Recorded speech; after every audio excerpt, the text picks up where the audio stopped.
afternoon, and welcome to the 11 ways that MoCRA will enhance FDA regulations in 2023. The Consolidated Appropriations Act, recently passed by the U.S. Congress, incorporates revisions to the U.S. cosmetics laws. The modernization of the Cosmetics Regulations Act of 2022, known as MoCRA, which has been in the works for years, is the biggest change to cosmetics legislation in recent U.S. history. The U.S. Food and Drug Administration, or the FDA, can now impose stricter regulations on cosmetic businesses according to MoCRA. This increases the agency's regulatory jurisdiction over the sector. Cosmetics producers should be aware of the changes in the bill, even if the FDA has not yet established specific requirements. Keeping up with the latest FDA cosmetic regulations can be an overwhelming task, and in this video, we will help you to navigate the MoCRA and FDA cosmetic regulations.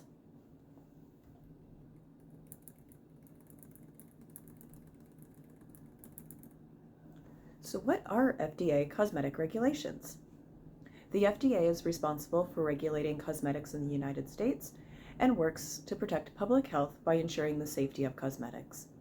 All cosmetic products, including all ingredients used in those products, must comply with the FDA rules before it can be sold to consumers. Cosmetic companies are held responsible for the safety of their products under Section 21 CFR 740. This requires them to have a reasonable basis belief that their products are safe before they can enter the market. So what are the different types of cosmetics and their regulatory status? Cosmetics can be divided into 4 distinct categories with separate FDA regulatory statuses. These categories are color additives, over-the-counter drugs, prescription drugs and devices, as well as cosmetics and soaps.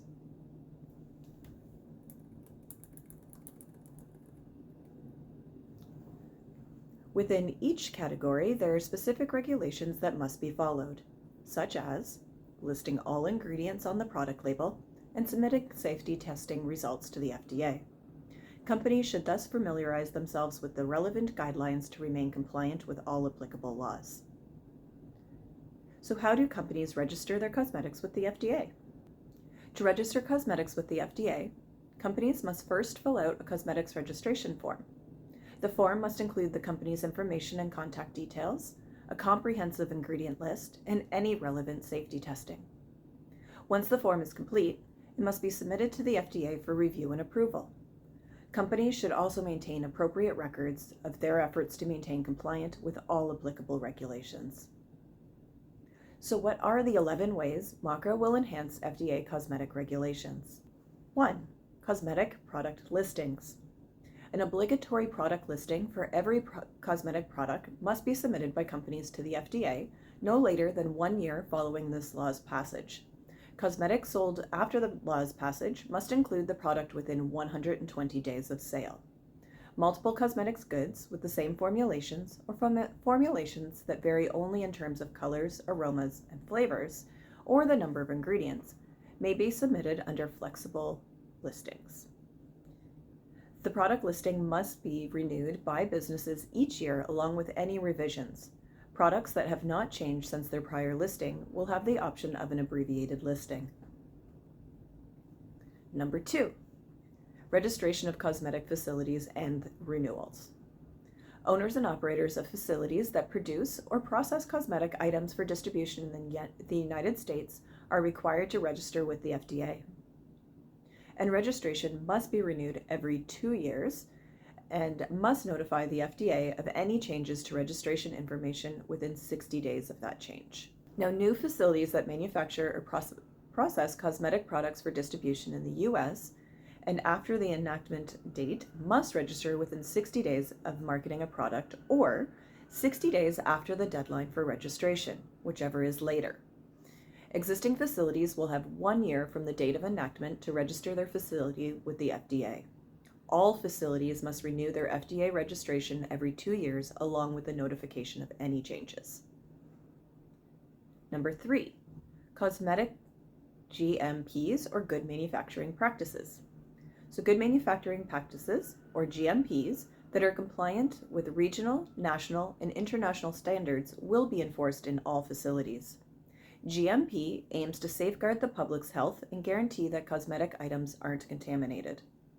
With the use of this legislation, the FDA will be able to examine facilities and gain access to information it considers necessary to confirm that GMP standards are being followed.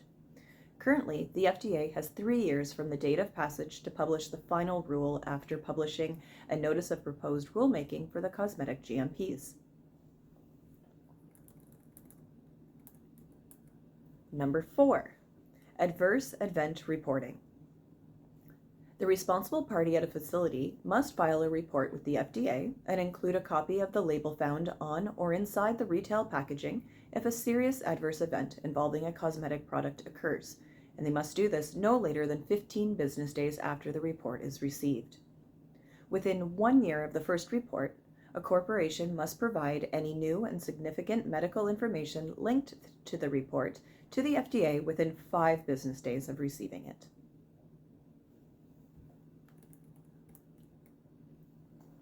Number 5, new cosmetic labeling requirements. A domestic address, domestic telephone number, or an electronic contact information must be added to product labels. This is so that a responsible party can receive complaints of any adverse events. The labels of cosmetic goods that include fragrance allergens must be updated to include these allergens.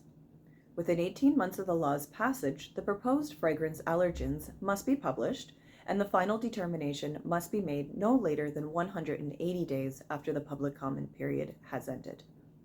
Labels for professional cosmetics must clearly and conspicuously say that the product is administered or used only by qualified professionals and that it complies with all applicable cosmetic labeling requirements. 6, additional powers to the FDA in regulating cosmetics. Among these powers are establishment of GMPs that are required of all manufacturers, the possibility of requesting documents that attest to a product's safety, power to order a required product recall, and creating a talc-containing product asbestos testing protocol. They can also review the PFAS, or per and polyfluoroalkyl compound safety and usage. These will be reflected but not limited to the following requirements: registration of establishments and facilities, product catalogs, reporting of adverse events, and version control and safety monitoring.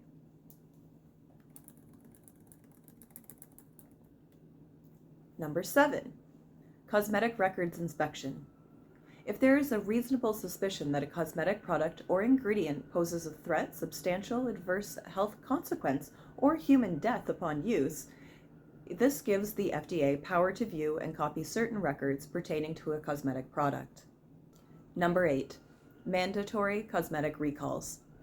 If, according to the FDA, there is a good chance that a cosmetic is adulterated or misbranded, and using it or being exposed to such a cosmetic will have a substantial negative effect on one's health, the responsible person has the option to recall this product. But if they choose not to, the FDA may impose an immediate halt to distribution and a recall of all products.